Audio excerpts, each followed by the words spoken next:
Former Dutch Prime Minister Mark Rutte has officially taken over as Secretary-General of NATO. It comes at a time of great global upheaval and a crushing war on the continent.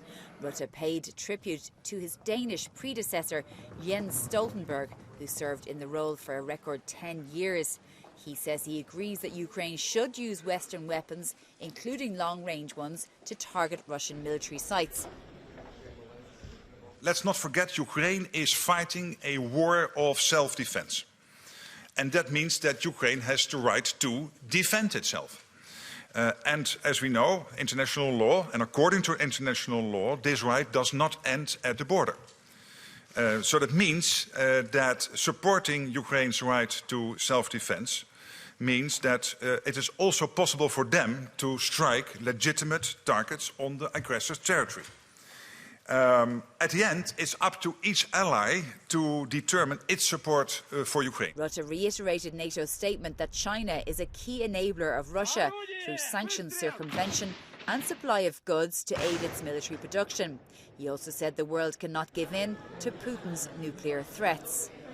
We do not see any imminent threat of nuclear weapons being used. And that's what I want to say about this at this moment, because let him talk about his nuclear arsenal. He wants us also to discuss his nuclear arsenal. And I think we shouldn't. We should just acknowledge the fact that clearly there is no imminent threat of nuclear weapons being used. And that is important. And generally, not just on nuclear, but more generally, if you would give in to Putin's threats, that would set a precedent. That using military force allows a country to get what it wants, and we cannot do that.